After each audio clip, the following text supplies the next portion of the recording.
la escuela, pues tradicionalmente se conserva en una perspectiva crítica en el sentido de ser como el aparato ideológico del Estado y las relaciones de poder, sino más bien como un escenario que puede posibilitar múltiples maneras de hacer las cosas diferentes a lo que establece la política oficial. Creo que en la tesis él lo va mostrando a seguir. Estos maestros y maestras encuentran muchas dificultades como es propio, creo yo, de estos procesos que la política oficial nos hace, con el valor, la relevancia que deben tener. Quienes trabajan en educación, por ejemplo, vivimos esas situaciones, pues se plantea por un lado, inclusive decretado, que se debe hacer educación para comunidades indígenas, afro, pero a la hora de las evaluaciones, esos protocolos no cuentan mucho. Creo que ahí Juan Carlos Hernández va mostrando como esas luchas incansables de estos maestros y maestras por intentar hacer una educación distinta, y eso tiene que ver y lo relaciono con otro aspecto que me parece interesante, ese espíritu de trabajo colectivo que acompaña pues ese accionar, ese actor de las redes, porque digamos que eso sería lo que explicaría en gran medida uno de los aspectos fundamentales de los que Juan Carlos hace referencia con respecto a la tecnología, y tiene que ver con justamente la politización del proceso y la manera como esa politización se transforma, por ejemplo, los procesos de subjetivación de vida, que tanto individuales como colectivos. Quizá la teoría debe ser una suerte de subjetividad colectiva para ver porque todos los temas de tanto la participación, la afectividad, la responsabilidad. Otro tema que me parece relevante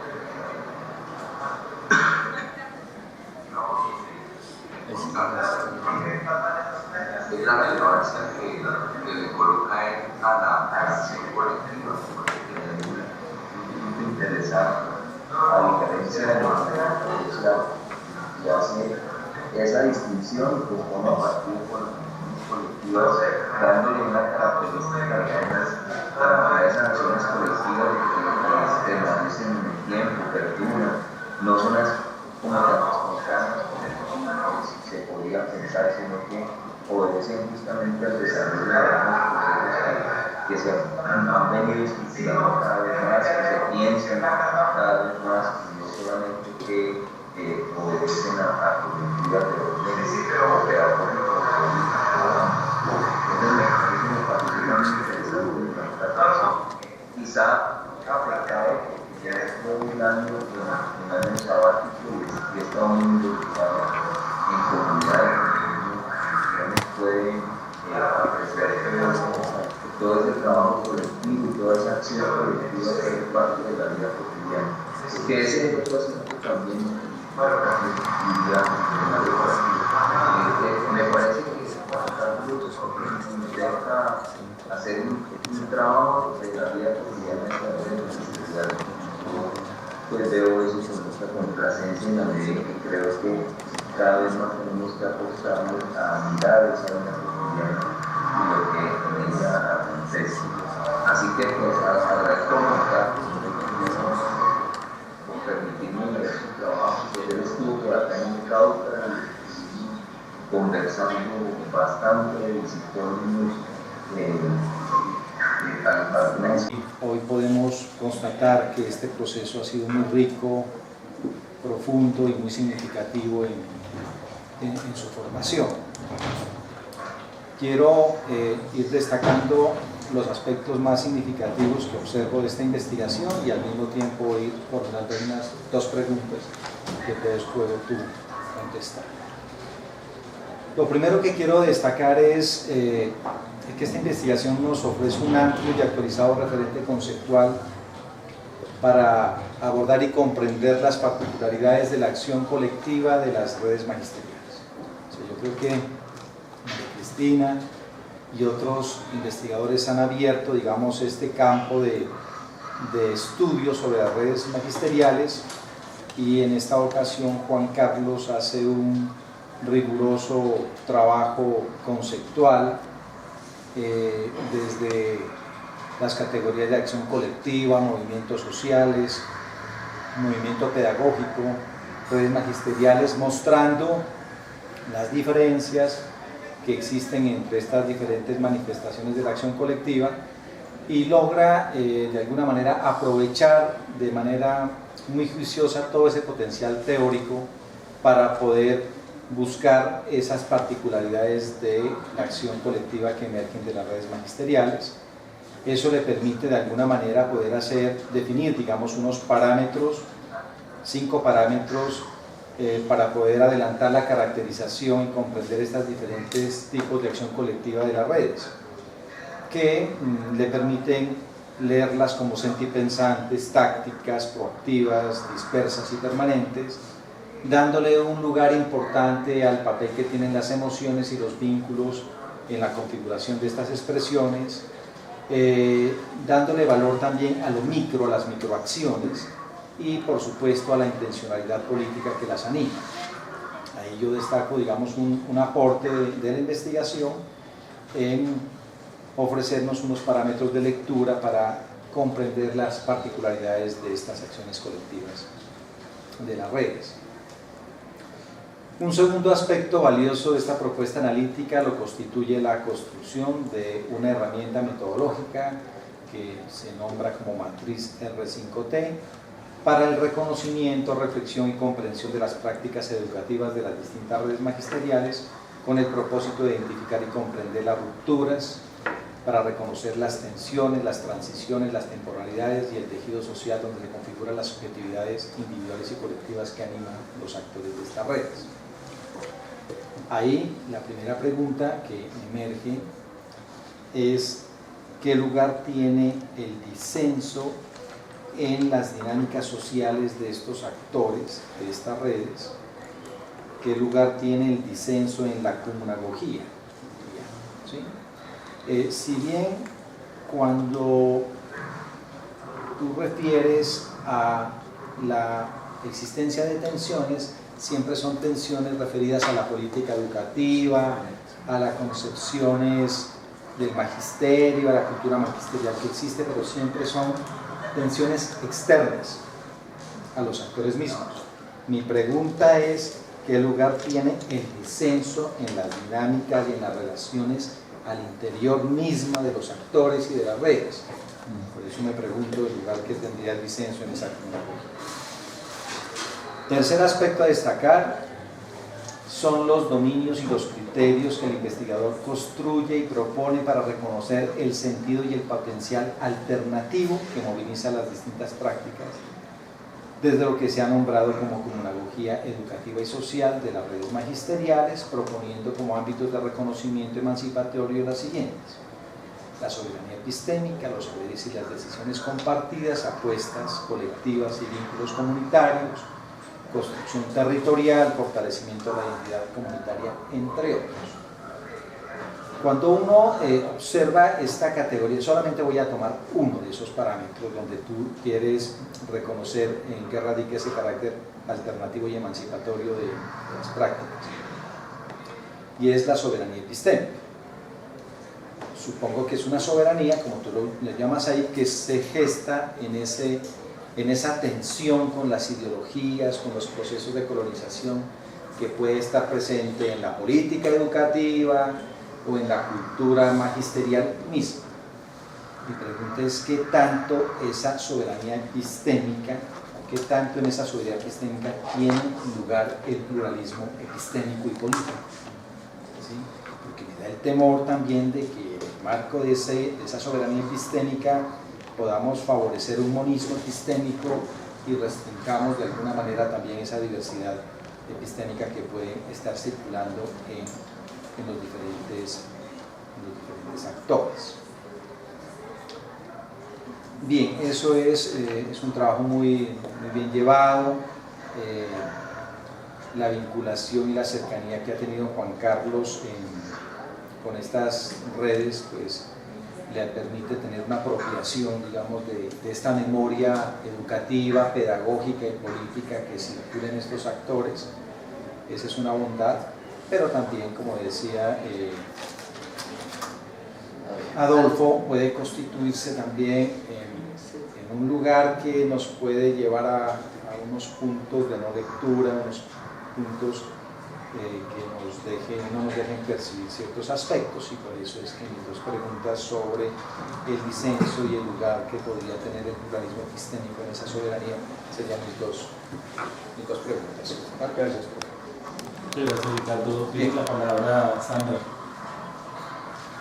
Bien, muy buenas tardes a todos. Un saludo para mi maestro Adolfo. Un honor seguir aprendiendo juntos.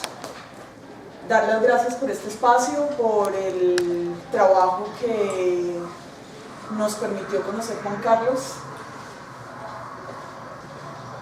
Y quisiera ser un poco fiel a lo sentipensante. Y quiero hablar un poco de lo que sentí cuando leí este trabajo, de las contribuciones importantes que creo puede hacer a las acciones colectivas en Colombia. Y bueno, lo pensante va también con el sentir, obviamente. Y en este sentido quiero felicitar a Juan Carlos por los riesgos que ha tomado con este trabajo. Y son unos riesgos que uno recomienda muchas veces a sus estudiantes de maestría y doctorado, pero difícilmente se materializan. ¿Cuáles son estos riesgos? Son riesgos teóricos, son riesgos metodológicos, son riesgos epistemológicos también. Y dentro de estos riesgos quisiera mencionar primero el darle una importancia a la acción colectiva sobre los movimientos sociales. Todo esto suficientemente explicado en la tesis, en un trabajo escrito muy claramente pero muy bien fundamentado. El segundo riesgo es el de crear una matriz que nos permite analizar sistemáticamente las acciones colectivas. Y ahí viene lo del primer sentir, solo peleé un poquito con el nombre de la matriz 5T, me sentí como cuando en un trabajo le ponen a una gran narrativa familia 1 o algo así, y que está muy bien descrita en la tesis, muy bien sustentada tanto desde las acciones colectivas como desde los movimientos ancestrales. Y me parece que cuando lo reducimos a un número, me disculpan, no peleo con los números, los amé durante todo el colegio, después tuve cierta pelea en la investigación con ellos, pero pues los admito, pero no para un trabajo tan profundo. Entonces ya en la escritura quizás lo podamos conversar luego y bueno, le daría otro nombre, a veces el nombre dice mucho de lo que está allí dentro. Entonces este es el riesgo, el riesgo que tomó Juan Carlos de hacer una propuesta muy novedosa desde lo metodológico. También desde lo teórico, la comunagogía, yo creo, pues ya tiene esta canción, ¿no? O sea, yo creo que esto... la propia Malú. es una trascendencia importante, me parece, y en algunos trabajos y en este principalmente no tengo duda de que va a trascender a las redes de maestros, de que va a trascender hacia las acciones colectivas. Entonces me parece que es otro de los riesgos importantes que retoma este trabajo. El otro pues me toca mucho más desde lo que he venido investigando, que es una interculturalidad que trasciende el movimiento étnico. O sea, me parece que tuviste un acercamiento muy importante a las pedagogías propias, pero trasciende la pedagogía propia y trasciende su acción a los movimientos indígenas en Colombia y en América Latina y los lleva a la educación. O sea, realmente lo que es la interculturalidad para todos y que se anota muy bien desde lo teórico, y algunos países como México ya tienen una política definida para eso. aunque su aplicabilidad está por estudiar, pero pues ya está definido. Me parece que es un muy buen lugar para analizarlo, ¿no? Es cómo esas pedagogías ancestrales, cómo esa educación propia se llevan a la educación de todos los días, a la educación de las escuelas regulares, y creo que este es un aporte importantísimo también en este trabajo. Bueno, y considero también que no es fácil estar, trascender y llegar hacia el lugar del investigador y luego volver. Nunca lo he podido explicar a mis estudiantes que están involucrados en los movimientos sociales, que trabajan políticamente el asunto, que luego salen como investigadores y vuelven con eso al movimiento. Y no lo he podido explicar. Yo lo único que les diría es vayan y se leen la tesis de Juan Carlos, o vayan y conversen con Juan Carlos cómo es que se hace eso de ser parte de, salir, darle una rigurosidad conceptual, luego volver y aportar de nuevo a la acción colectiva en este caso. Creo que se logró. Me parece que escrituralmente es un tejido impecable entre la teoría, una teoría crítica, por supuesto, pero muy bien fundamentada, la teoría, la experiencia y la reflexión del investigador.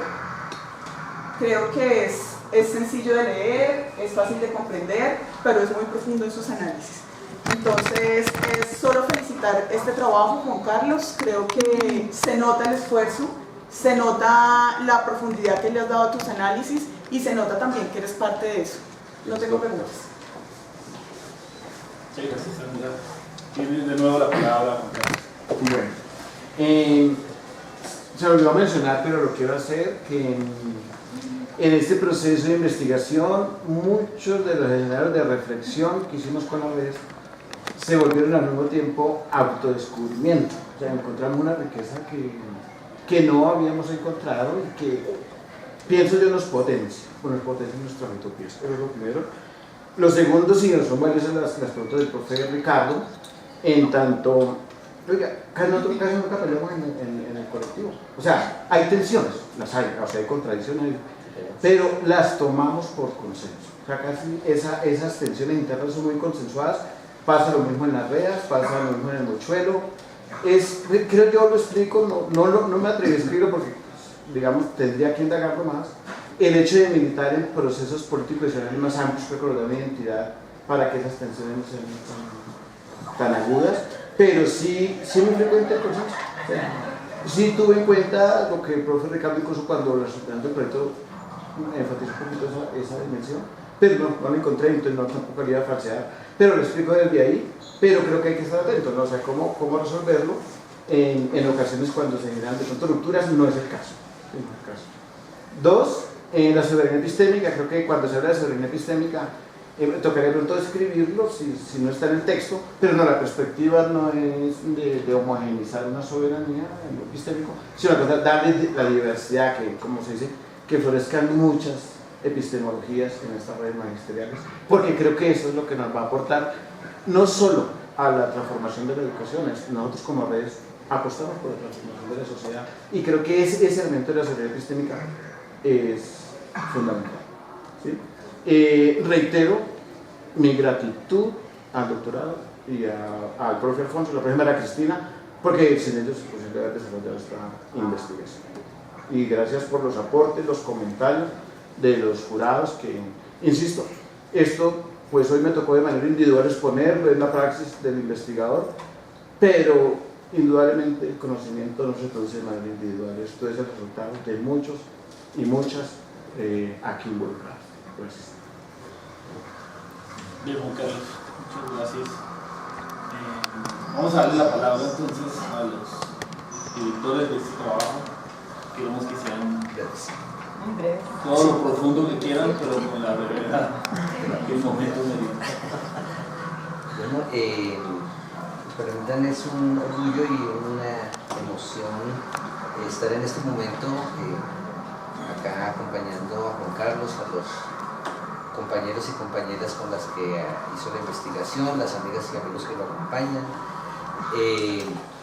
porque podríamos decir este es como un segundo momento de una experiencia que habíamos iniciado ya 10 años atrás, cuando en la primera corte de la maestría de Estudios Sociales tuve la posibilidad también de trabajar con Juan Carlos en su tesis de maestría y precisamente encontrar allí esa potencialidad que luego pudimos retomar en el doctorado cuando ya se vincula, cuando comienza a trabajar inicialmente con la profesora María Cristina, siempre en diálogo ahí los tres, luego cuando María Cristina asume unos roles de dirección, alta dirección académica en la universidad, pues retomamos un poco formalmente la dirección, pero también en diálogo siempre con María Cristina, y ya en esta última etapa previa pues a la entrega de la tesis, dado que María Cristina estaba en su año sabático, pues tuvimos una relación más intensa, que ahora en este semestre, ya una vez entregada la tesis, cuando se reincorpora María Cristina, pues volvemos otra vez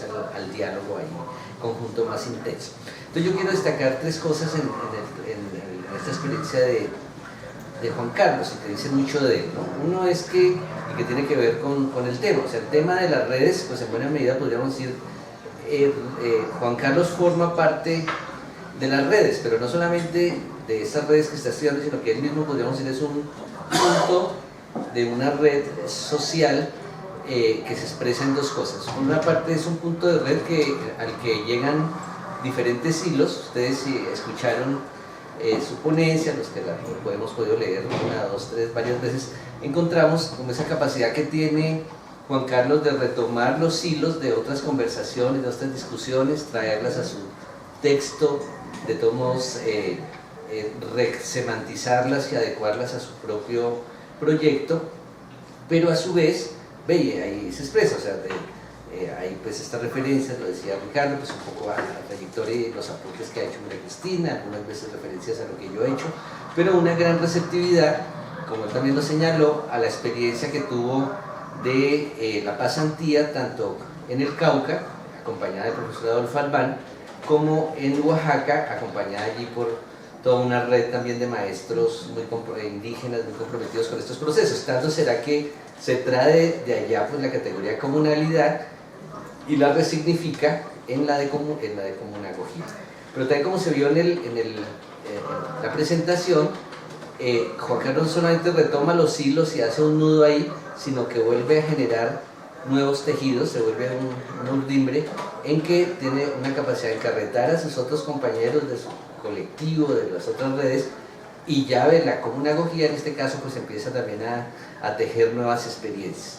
Eso por una parte. La segunda es destacar en Juan Carlos como esa gran capacidad de imaginación investigativa, ¿no? Ya por su formación sociológica ya sabía de la imaginación sociológica del sociólogo norteamericano que implementó esa categoría, pero sí, en este caso la imaginación está ligada también a algo que algunos llaman también ficcionalización, ¿no? Hizo un diálogo con Borges, y es la capacidad también de Juan Carlos de crear imágenes, de inventar categorías que pues aportan, ¿no?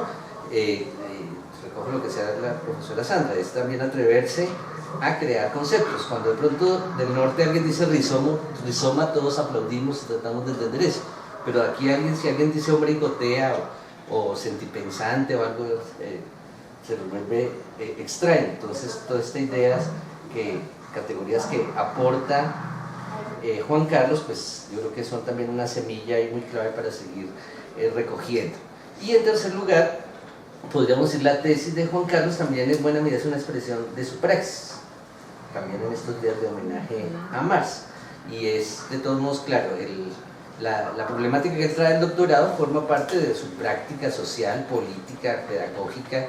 Acá el doctorado sobre ocasión de retomar eso, de ponerlo a dialogar con otros referentes conceptuales, diálogo que también está haciendo simultáneamente con sus compañeros de las redes, y que se vuelve también unos niveles de reflexión, entonces más sistemáticos, que también muy pronto, como nos lo mostró el video, vuelven a la praxis. O sea, aquí no está esperando a que aquí le diéramos el imprimatur, el visto bueno, para que no dejara de seguir allí trabajando con sus manos. Entonces, muy clave, pues como que es muy caro también a las opciones de Juan Carlos, pues el homenaje ahí a la categoría de praxis, de la filosofía de la praxis, pero igual, pero entonces ahí solo faltaría, igual que últimamente se le ha criticado a Carlos Marx, es que en algunos debates donde han participado mujeres feministas marxistas, dice, se ha olvidado cuando se habla de Marx que quien acompañó en toda la primera etapa de sus escritos fue Jenny, su compañera, o sea que escribía buena parte también de los textos, retomaba tal, entonces con esto quiero solamente destacar que solamente por la emoción se nos dio aquí a Juan Carlos, pues destacar el acompañamiento siempre grande que ha tenido de Lucedit, que pues ahí está, entonces ya, por lo menos a diferencia de Marx, en los trabajos futuros allí estará muy presente y visibilizada Lucedit. Gracias. Bueno, creo que coincido con Alfonso en muchos aspectos, por supuesto, porque ha sido un trabajo colegiado, pero también quiero poner en escena mi emoción de haber acompañado este proceso y ver en este trayecto, este punto de llegada que también es un nuevo punto de partida para este trabajo por las redes, por la acción colectiva, por el trabajo con, por y para los maestros. Me parece que esto ha sido muy importante y en este orden quiero reconocer esta posibilidad que da el trabajo desde las líneas y los grupos de investigación. De un lado, de apropiar categorías, aquí se ve exactamente un poco cómo retomó todo el trabajo de la tesis doctoral de Alfonso, también la continuidad de mi trabajo con las redes pedagógicas, pero además no solo de apropiarlo, sino de enriquecerlo, superarlo y abrir nuevos caminos. Eso me parece que para el doctorado es muy importante y es lo que pretendemos desde los énfasis, desde las líneas de investigación, y esto es un motivo de alegría en el sentido de que uno ve ahí cómo los esfuerzos tienen un punto de llegada y a la vez de apertura. En ese orden, reitero, por algunas circunstancias, y especialmente las nombradas por Alfonso, esta codirección para nosotros también ha sido muy enriquecedora y yo así lo celebro. Quiero reconocerlo con Carlos, su trabajo, su persistencia, su esfuerzo, su orden, su organización y su arriesgo. Me parece que la claridad y la coherencia que tiene la mantiene, la receptividad, muchas asesorías y muchas reuniones sin tomar nota, pero ver los nuevos textos con la posibilidad de reelaborar y de sumar y de crear. Me parece que esto pone en escena esa categoría que defendemos de maestros, productores de saber, productores de conocimiento. Así que yo también quiero felicitarte por esos arriesgos asumidos y por esa posibilidad de decir que sí podemos construir y afianzar otra escuela y otros modos de ser maestros, y que definitivamente el nicho de la acción colectiva, del trabajo colectivo es fundamental. No más, qué bonita oportunidad de haber trabajado contigo también, Carlos. Muchas gracias por todos sus aportes, bueno, de todos y todas. Y sí, lo que dice, claro, en el documento final ya está Lucedit incorporada. Debía estar en el primer grado. Bien, muchas gracias a los codirectores por su intervención, por sus palabras. Hicieron conmover a Juan Carlos.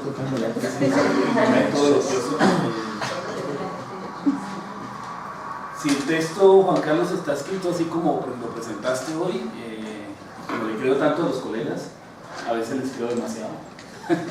Estoy tentado a empezar a leerlo. Lo único que lamento en tu cursada en el doctorado es no haberte tenido como estudiante en algún seminario, pero estoy seguro que Juan Carlos no te dejó escribir por celo, no sé, Por eso vamos a quedar por doctorado. Ya anunciando que vamos a realizar. Ahora voy a hacer algo que no sé si ya te ha pasado en la vida, pero te voy a echar amablemente. Te voy a pedir que te retires de este momento. Tu patola. Casi todas las echadas tienen un retorno. Esa tiene un amable retorno. Gracias. Les pido que se retire un momentito. Gracias.